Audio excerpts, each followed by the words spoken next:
Hi, I'm Jessica Chen, and this is the story of how my husband's wealthy family learned that money isn't everything, especially when you underestimate the wrong person. I met Marcus at a small coffee shop where I worked while pursuing my computer engineering degree. He was different from the usual suited executives who barely looked at me while ordering their expensive lattes. Despite coming from one of the city's wealthiest families, Marcus would sit at the counter and actually talk to me about technology, coding, and my dreams of starting my own software company. "You're different," he said one day, watching me debug code on my laptop during my break. "Most people here just see me as the heir to Wong Enterprises. You see me as just Marcus." I smiled, closing my laptop. "That's because money doesn't impress me. Ideas do, dreams do." A romance blossomed naturally, hidden from his family's judgmental eyes. Marcus knew they wouldn't approve. They had a list of suitable heiresses for him to choose from. But love doesn't follow present paths. When Marcus finally told his parents about us, the explosion was nuclear. A coffee shop girl with a community college degree, his mother, Eleanor Wong, practically spat the words during our first dinner together. She sat at the head of their massive dining table, wearing jewelry that probably cost more than my entire education. "Actually, I'm completing my computer engineering degree," I corrected her politely. "And it's a state university, not a community college." "Same difference," she dismissed with a wave of her manicured hand. "Marcus needs someone who understands our world, our social obligations, not some scholarship case." Marcus squeezed my hand under the table. "Mother Jessica is brilliant. She's developing innovative software that could revolutionize." "Enough." Harold Wong, Marcus's father, slammed his hand on the table. "No son of mine will marry beneath his station. End this foolishness now." But Marcus didn't end it. Instead, he proposed the next day, and we had a small private ceremony at City Hall. His parents refused to attend. "You'll regret this," Eleanor warned him. "She'll show her true colors soon enough." Despite his family's disapproval, we were happy. Marcus supported my studies while I finished my degree, and I started developing my software on the side. We lived in a modest apartment, avoiding his family's social circles and focusing on building our life together. Then I got pregnant. The news should have been joyous. Instead, it set off a chain of events that would change everything. "A baby changes things," Eleanor announced, suddenly appearing at our door one day when Marcus was at work. Perhaps we were hasty in our judgment. She invited us to move into the family mansion. Marcus was thrilled, seeing it as a chance to reconcile with his family. I was hesitant, but I wanted our child to know their grandparents. So we moved in. That's when the real nightmare began. Eleanor's acceptance was a carefully crafted trap. She began hosting elaborate parties, parading me in front of their social circle like a circus act. "Isn't it charming?" she'd say. "Our Marcus, so charitable, giving a chance to someone from her background." I endured it all for Marcus's sake, but then I overheard a conversation that chilled me to my core. "The girl is becoming a problem," Eleanor told Harold in his study. "She's actually trying to patent some software she's developed." Imagine the embarrassment if Marcus's wife starts peddling computer programs like a street vendor. "The prenup will protect Marcus's interests," Harold assured her. "And once the baby is born—" "Yes," Eleanor's voice turned cold. "Once we have our grandchild, we can deal with the gold digger appropriately." I rushed back to our room, heart pounding. The next day, I discovered they'd been working behind the scenes. My patent application had been mysteriously delayed. My university records showed an investigation into academic irregularities. They were systematically destroying my credibility. When I confronted Marcus, his response shattered my world. "You're being paranoid, Jessica," he sighed, not looking up from his phone. "Pregnancy hormones are making you irrational. Mother is trying her best to welcome you into our world. Your mother is trying to destroy me," I shouted, showing him the patent interference documents I'd uncovered. "Those are just standard legal procedures," he dismissed. "Maybe if you'd stop trying to prove yourself and just accept your place in this family." "My place?" I whispered, finally seeing him clearly. "You mean beneath you? Like your mother always said." Before he could respond, Eleanor burst into the room, waving her tablet. "How dare you?" she shrieked. "Arguing with my son in his own home. Causing him stress with your wild accusations." What happened next seemed to unfold in slow motion. Eleanor clutched her chest dramatically, stumbling. My heart? The stress. She's trying to kill me. Marcus rushed to his mother while Harold appeared from nowhere, pointing at me with rage. Get out. Get out of this house now. Marcus, I pleaded, but he wouldn't even look at me, too busy attending to his mother's theatrical performance. Security guards appeared, escorting me out with just my purse and the clothes on my back. As the massive doors slammed behind me, I heard Eleanor's miraculous recovery, her voice carrying clearly. Finally. Now we can protect our grandchild from that gold digger's influence. I stood there, 5 months pregnant, watching the sun set behind the mansion I foolishly thought could become my home. But I wasn't broken. I was angry. What they didn't know was that I'd seen this coming. I'd been preparing, and I had an ace up my sleeve, one that would make them regret ever underestimating the coffee shop girl. As I walked away from the mansion, my phone buzzed with a text message that would change everything. Ms. Chen, this is David Zhang, Marcus's business partner. We need to talk. There's something you should know about Wong Enterprises and your software. Standing there, one hand on my belly where my baby grew, I smiled. They thought they'd won, but the game was just beginning. The next morning would bring revelations that would shake the Wong family to its core. That night, I met David Zhang at a small, discreet restaurant downtown. Unlike the Wong family's usual flashy establishments, this was a quiet place where serious conversations could happen without interruption. David was already waiting when I arrived, his usually immaculate suit slightly rumpled, suggesting he'd come straight from the office. He stood as I approached, pulling out a chair for me. Thank you for meeting me, Jessica, he said, his expression grave. I've been wanting to talk to you for months, but the Wongs, they have eyes everywhere. I sat down carefully, one hand protectively on my baby bump. What's this about, Mr. Zhang? And why now? He pulled out a tablet, sliding it across the table. Take a look at this. It might seem familiar. My heart stopped as I scrolled through the documents. On the screen was my software, the project I'd been working on for years. But it wasn't just my code. It had been modified, expanded, and was now being prepared for launch as Wong Enterprises' newest product. They stole my work, I whispered, anger building in my chest. David nodded grimly. Not just stole it. They've built their entire new digital division around your framework. That standard legal procedure blocking your patent. It was so they could file their own patent first. But how did they? I stopped, realization dawning. Marcus. He had access to my laptop, my files. Marcus is just a puppet. David leaned forward, lowering his voice. Eleanor and Harold have been running the company into the ground with outdated strategies. They needed a win. Your software was their salvation. But they couldn't bear the thought of owing their success to the coffee shop girl. I remembered all the times Marcus had asked about my project, showing sudden interest in the technical details. How Eleanor had insisted I use the superior computer in their home office. They'd been gathering my work piece by piece. Why are you telling me this? I asked David. You're their business partner. He smiled grimly. Partner? More like their latest target. I built the Asian market division from nothing.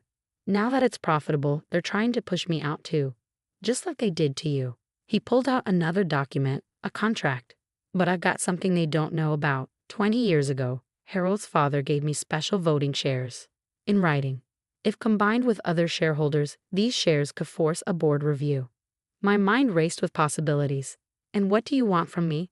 Justice, he said simply. Your software is revolutionary, Jessica. But they're implementing it wrong. Their shortcuts will make it vulnerable. When it fails, and it will fail, thousands of businesses will be compromised. I sat back, processing this information. So you want to stop them? I want to help you take back what's yours, he corrected. And in the process, maybe we can save Wong Enterprises from itself. Over the next few hours, David laid out everything. The Wong family's perfect image was a facade. Their fortune was built on taking credit for others' innovations. My software wasn't the first thing they'd stolen, just the most recent. There's more, David said, pulling out one final document. Remember that prenup they made you sign? The one Marcus said was just a formality? I nodded, my throat tight. It has a clause about intellectual property. Any IP developed during the marriage belongs to both parties equally. When they stole your software, they actually gave you a legal claim to half of its value. I laughed bitterly. They'll have the best lawyers in the country. Yes, David smiled. But we have something better. We have proof. And he paused dramatically. We have your backup files. My head snapped up. What? That day you came to my office 6 months ago to discuss cloud storage solutions, I noticed you uploaded something to a secure server. I've kept it safe, untouched, original timestamps intact. Tears welled in my eyes as I remembered. I've been so careful, so paranoid about backing up my work. That paranoia had just saved me. Here's what we're going to do, David continued, outlining a plan that would make Eleanor's head spin. But we need to move fast. They're announcing the software launch at the annual shareholders meeting next week. I placed both hands on my belly, feeling my baby kick as if in agreement. I'm ready. The next week was a blur of preparation. David's lawyers worked around the clock, preparing documents. Tech experts analyzed my original code against Wong Enterprises' stolen version, documenting every theft. But the real masterstroke came from an unexpected source. Mrs. Wong. A timid voice called me 3 days before the shareholders' meeting. It was Amy, Eleanor's personal assistant. I have something you should see.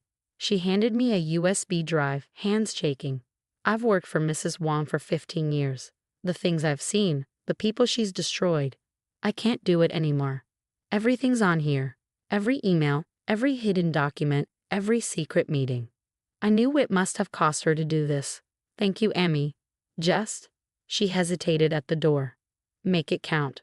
The morning of the shareholders' meeting dawned bright and clear. I dressed carefully in a conservative black maternity dress, my hair pulled back professionally. David met me at his office. Ready? He asked, helping me out of the car. I nodded, squaring my shoulders. More than ready. As we walked into Wong Enterprises headquarters, employees stopped and stared. News of my dramatic exit from the Wong mansion had spread. No one expected to see me here. We rode the elevator to the top floor, where the boardroom was already filling with shareholders. Through the glass walls, I could see Eleanor holding court, Marcus at her side like an obedient schoolboy. The moment we walked in, silence fell. Security. Eleanor shrieked, half rising from her chair. Remove this woman immediately. I wouldn't do that, David's voice cut through the room. Not unless you want to explain to the shareholders why you're removing someone who owns half of today's big announcement. Harold's face turned purple. What nonsense is this? I stepped forward, my voice clear and steady. Before you launch my software as your own, perhaps we should discuss the original source code and the rather interesting emails planning its theft. Marcus went pale. Eleanor's perfectly made-up face contorted with rage. But before they could speak, the screens around the room flickered to life. Side-by-side comparisons of my original code and their stolen version appeared. Emails detailing their plan to block my patent. Security footage of Marcus copying files from my laptop late at night. And finally Eleanor's own voice. Once we have the code, get rid of the girl. Marcus can find a suitable wife later. The software is what matters. The room erupted in chaos. But I wasn't done yet. As chaos erupted in the boardroom, Eleanor tried to regain control. These are obviously fabricated documents, she shouted over the murmuring shareholders. This woman is trying to extort our family. I smiled calmly, remembering all the times she dismissed me as just a coffee shop girl. Fabricated? I pressed a button on my tablet. Like these surveillance videos from your home office? The ones showing Marcus copying my files at your direction. The screens switched to crystal clear footage. Eleanor's face went from red to white as she watched herself instructing Marcus, pointing at my laptop. Or perhaps, I continued, these bank transfers, the ones showing payments to delay my patent application. Emmy kept very detailed records, Mrs. Wong. At the mention of her assistant's name, Eleanor's composure cracked completely. You treacherous little. Mother, stop. Marcus finally spoke up, but I cut him off. No, Marcus, you don't get to play peacemaker now. Not after what you did. I turned to address the shareholders directly. Ladies and gentlemen, you're about to vote on launching a software platform that was stolen from its original creator, me. A platform that, due to rushed and improper implementation, has critical security flaws. David stepped forward, distributing documents to the board members. Our technical team has identified 17 major vulnerabilities in their current version. If launched, it would expose client data to significant risks. One of the older board members, a distinguished woman I recognize as Patricia Chen, no relation, stood up. Mr. Zhang, are you vouching for these claims? I am, David replied firmly, and I'm exercising my special voting rights to call for an immediate leadership review. Harold slammed his fist on the table. You have no such rights. Actually, he does. A new voice spoke from the doorway. Everyone turned to see an elderly man entering. Harold's father, Richard Wong, the company's founder. I had never met him, but David had reached out to him last week, sharing everything we'd uncovered. Richard had been living in semi-retirement, trusting his son to run the company ethically. Our evidence had brought him back. Father, Harold stammered. You don't understand. I understand perfectly, Richard cut him off. I understand that you and Eleanor have betrayed everything this company stands for. Stealing from a pregnant woman? Destroying careers to cover your tracks. He turned to me. Mrs. Wong, on behalf of the company I built, I apologize. Eleanor wasn't finished. She played her last card. Marcus, tell them she trapped you with that baby. Tell them. Enough, Marcus shouted, surprising everyone. He walked over to stand beside me. The baby is mine, and Jessica is my wife, and everything she's saying is true. His voice broke. I helped steal her work. I betrayed her trust, because I was too weak to stand up to you, Mother. The room fell silent. Patricia Chen stood again. I moved for an immediate vote on leadership change and project review. Seconded, came multiple voices.